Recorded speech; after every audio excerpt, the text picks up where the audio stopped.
Welcome, fellow masters. My name is Misaki from Chaldea Heroes, and we're gonna go over the Fate Zero Event. We're gonna go over it because it just got announced, guys. Woo! All right, so that's gonna be really cool. So I'm not sure how many of you guys have been here from the last time this ran. This came out last year, and the Fate Zero Event. It actually takes place as if we're going back to the Fate Zero timeline, and everything's all wonky. It's actually a pretty interesting storyline. Get to hear all the wonderful Fate Zero music. Get to see all your characters interacting with each other, interacting with you. There's actually unique sprites in this event.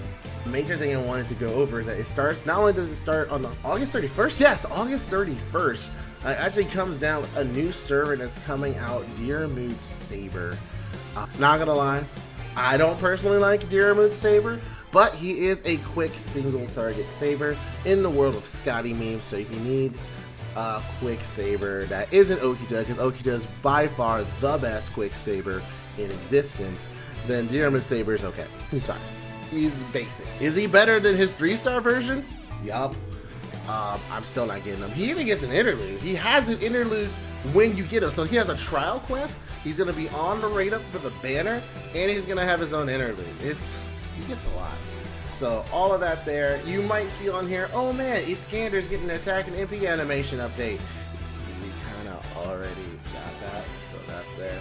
And oh yeah, Lancelot attack animation update. We kind of already got that too. Don't expect those, but what you can expect is this. Overall, this is a 100 mission event. So go ahead and expect this like Garden of Sinners, or if you're new, Guda Guda 3 recently did this, where it's 100 missions, and to me that's my preferred method because it's very clear goals on what you need to do. I didn't like them in JP because of course I didn't understand that much Japanese, so figuring out what the missions are was a real pain.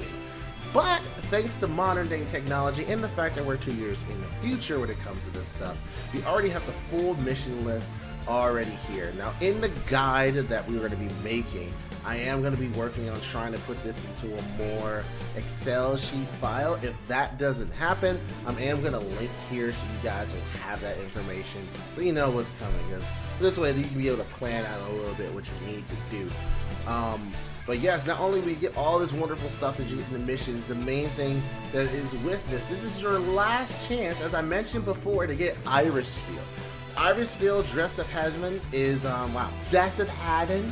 Irisfield Dressed Up Heaven is truly what it means to be a white mage. This is Fate Grand Order's white mage through and through. Because almost every single thing that she does has something to do with healing or reviving. First skill increases her own healing power for 1 turn at a 30 to 50% effectiveness, and it's on a 7-turn cooldown. Unfortunately, that's a long cooldown for only 1 turn, so obviously you're going to be saving that for like your Noble Phantasm, which also heals, by the way.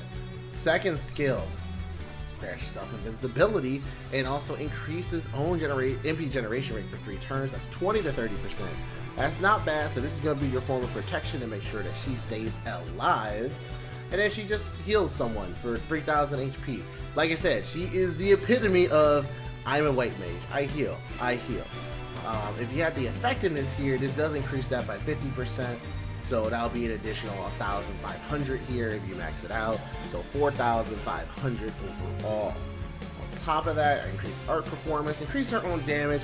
We're not really going to be worried about that because damage is the last thing you're going to be doing when it comes to Irisfield. But her MP, her Noble Phantasm, which simply recovers everyone's HP from 2,000 to 3,000. And it does grant party guts 1 time for 3 turns. Before, this was actually really unique because it was the only way that you can get a party-wide guts like that. And then they decided to buff Scheherazade so that she can have a skill that gives everyone party-wide guts. So those two are the only two, to my knowledge, that can do that. But she is the OG, and she is free, whereas Scheherazade is a 5-star spook, and you may or may not like her. But overall, this is what she kind of does. If you compare this with maybe the effectiveness, so you increase that for 4,500 across the board, and then you have the single target 4,500. That's about 9,000 HP. That's pretty good. That's most everyone's HP. But granted, that's pretty much all you're going to be using her for. So there's going to be certain strategies, certain challenge quests to where her kit will be effective to you. Is that something you really need? Is that something you should really get? I mean, in my opinion, this is the last chance you can get this servant. So just go ahead and do it. She doesn't even take anything too crazy, unless you're just really low on feathers like I am. I mean, she's not even bad to get to 10, 10, 10. Her... Now granted, it looks like her actual bond craft essence increases party healing received by 30% when she's on the field. That stacks, so I mean, that was pretty good. I can't really complain about that. That's pretty nice. In either case though, go ahead and get her. She's pretty good. Waver will actually have a rate up on this banner, so there's that. That's gonna be pretty good. If you don't have Waver, that is. If Waver isn't your cup of tea, or you already have them, and you don't really care about Deer Mood, we do have the King of Conquerors, Iskandar! Once again, he is on rate up, and he is pretty good. I like him per se. The thing is, with the AoE Rider class, it's really full with a whole bunch of good ones. We have Drake, who is optimal for farming with that 50% battery, and then you got Achilles with quick means with Scotty, his sings and soars all day every day. Single target, I mean, you're gonna into Kentucky, but mainly for AoE stuff. I guess you could say Medusa, but in some cases she's fine. In some cases she's okay. Iskandar's way better than Medusa, but like I said, if you don't have any sort of AoE riders of any sort, or if you're a Fate Zero fan and you love Iskandar, like certain people on the Gurus, shout out to Ryusuke and Creed Keeper. I know you like Iskandar and Alexander too. This is your time to get Iskandar. She will be alongside a couple familiar faces, as you can see. Assassin Emiya is on here. Artoria Saber has a rate up, so beware of that. You definitely need to check the schedule, because as you can see, it flip-flopped a lot when it was in Japan. You can expect a very similar thing to happen here. Also, Caster Shield, even though Caster Shield sucks, and even though no one likes Caster Shield, if you do, you're probably lying to yourself, or you're doing it for the memes. He does have a rate up, and he's a story lock servant. So that is of note. If you're trying to collect him and get him MP5 just to have him maybe for challenge quests or anything in the future, this is a rare opportunity to get him. Otherwise, you have Lancer Deermu, which you probably have a ton of, and then 100 Face Hassan, which you probably have a lot of. These craft essences here are also a rate up, but these might look familiar to you. Before Awakening and Volume Hydra Gyrum are our 5-star craft essences that have been in the gacha since this came out last year.